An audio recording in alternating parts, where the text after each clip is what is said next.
संघर्ष से सफलता तक विक्रम की कहानी। शहर की चकाचौंध से थोड़ी दूर एक ऐसी बस्ती थी जहां जिंदगी रुक रुक कर चलती थी। टीन की छतों से बनी झोपड़ियां, संकरी गलियां और हर चेहरे पर थकान की परछाइयां। बरसात आती तो लगता जैसे बादल भी इन्हीं झोपड़ियों पर अपना दुख उतार रहे हों। हर घर में टपकती छतें, फर्श पर रखे बर्तन और दिलों में बसी चिंता। इसी बस्ती में रहता था विक्रम।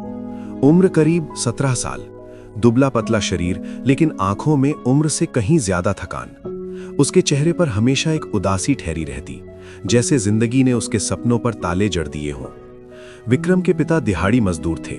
कभी काम मिल जाता तो घर में 2 वक्त की रोटी पक जाती, और कभी काम न मिले तो चूल्हा ठंडा ही रह जाता। माँ सुबह 4 बजे उठकर दूसरों के घरों में झाड़ू पोछा करने जाती और शाम को टूटे कदमों से लौटती। चेहरे पर थकान से ज्यादा चिंता होती, कल का क्या होगा। महंगाई के इस शहर में उनका गुजारा जैसे हर दिन एक जंग था। बरसात के दिन तो हाल और भी खराब हो जाते। टीन की छत से पानी टपकता और विक्रम रात भर बर्तन बदलता रहता। उन हालात में किसी भी बच्चे का मन बुझ जाता, और विक्रम भी कोई अपवाद नहीं था। एक शाम जो सब बदलने वाली थी। एक दिन विक्रम घर लौटा। माँ चूल्हे के पास बैठी थी, आंखें बुझी बुझी। पिता खाट पर लेटे थे, आंखों में खालीपन। आज फिर काम नहीं मिला था। विक्रम ने पूछा, माँ आज खाने में क्या बना है? माँ ने हल्की मुस्कान के साथ कहा, बस आलू की सब्जी और सूखी रोटियां बेटा, जितना आटा बचा था उतना ही। विक्रम ने खाना खाया, लेकिन पेट से ज्यादा उसका मन भारी था। रोज वही कहानी, कभी पेट भर खाना, कभी भूखे पेट सोना। जब वो बाहर अच्छे कपड़ों में घूमते अपने हमउम्र बच्चों को देखता, उनकी हंसी और जेबों में पैसे देखता, तो उसका दिल कसक उठता। काश मैं भी किसी अमीर घर में पैदा हुआ होता तो ये सब सहना न पड़ता। उस रात उसका मन बहुत भारी था। सबके सो जाने के बाद वो चुपचाप घर से निकल पड़ा। भगवान से सवाल और एक बाबा से मुलाकात। रात गहरी हो चुकी थी। सड़क किनारे फुटपाथ पर लोग चादरों में लिपटे सो रहे थे। विक्रम भी जाकर एक कोने में बैठ गया और आसमान की ओर देखने लगा। बादलों से ढका आसमान उसे और उदास कर रहा था। भगवान ने मेरे साथ ऐसा क्यों किया? क्यों मुझे इस गरीब घर में पैदा किया? क्या मैं सारी जिंदगी ऐसे ही जीऊंगा? उसी वक्त पास लेटे एक बूढ़े बाबा उठकर बैठ गए। उनकी आंखों में अनुभव की गहराई थी।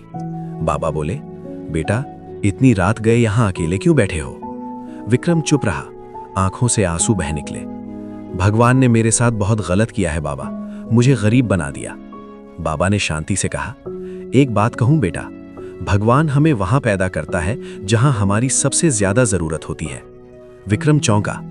अगर तुम गरीब घर में पैदा हुए हो तो इसका मतलब है कि तुम्हारे पास अपनी किस्मत बदलने का मौका है। बाबा बोले, अमीर घरों के बच्चे संघर्ष नहीं जानते, लेकिन तुम्हें यह मौका मिला है। फिर उन्होंने कहा, याद रखना बेटा, भगवान खुद उतरकर रास्ता नहीं बनाते, मेहनत ही तुम्हारा भगवान है। विक्रम की आंखों में पहली बार उम्मीद की चमक आई। नई शुरुआत की ठान ली। अगली सुबह वो काम की तलाश में निकल पड़ा। कई जगह गया, लेकिन कहीं काम नहीं मिला। दोपहर में वो एक पेड़ के नीचे बैठ गया। पास में पानीपुरी वाला ठेला लगाए खड़ा था। पानीपुरी वाले ने कहा, भाई सब्र और मेहनत सीख लो, हर काम चल जाता है। विक्रम के दिल में बात बैठ गई। उसी रात उसने ठान लिया, अब मजदूरी नहीं, कुछ सीखना है। हलवाई की दुकान और हुनर की सीख। अगले दिन उसे एक हलवाई की दुकान पर काम मिल गया। टेबल साफ करना, आलू छीलना, समोसे भरना। विक्रम ने पूरी लगन से काम किया। धीरे धीरे हलवाई ने उसे समोसे बनाना सिखाया। धैर्य रख बेटा, हाथ अपने आप पक्के हो जाएंगे। कुछ ही दिनों में विक्रम अच्छे समोसे बनाने लगा। हलवाई ने कहा, एक दिन तुझे अपना काम करना होगा। पहला अपना काम, समोसे की टोकरी। 2 महीने की बचत से विक्रम ने एक छोटा स्टोव और टोकरी खरीदी। पहली सुबह बस स्टैंड पर उसने समोसे तले। शुरुआत में कोई ग्राहक नहीं आया। फिर एक बुजुर्ग रुके और बोले, बहुत स्वादिष्ट है बेटा। विक्रम की आंखों में खुशी भर आई। उस दिन उसने ज्यादा नहीं कमाया, लेकिन हिम्मत जरूर जीत ली। परिवार साथ आया। धीरे धीरे ग्राहक बढ़े। एक दिन विक्रम ने पिता से कहा, आप भी मेरे साथ चलिए। पिता की आंखों में आंसू आ गए। अब पिता पुत्र मिलकर काम करने लगे। ठेले से पहचान तक। 1 साल में ठेला खरीदा गया। बोर्ड लगा, विक्रम समोसे वाला। माँ ने झाड़ू पोछा छोड़ दिया, छत पक्की हो गई। फिर कढ़ी चावल, राजमा चावल जुड़े। एक लड़का सोनू भी रखा गया।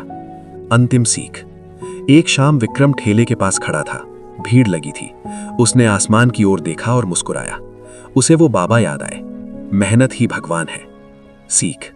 हालात चाहे कितने भी खराब हों, अगर इंसान हार नहीं मानता तो एक दिन वही हालात उसके सामने झुक जाते हैं।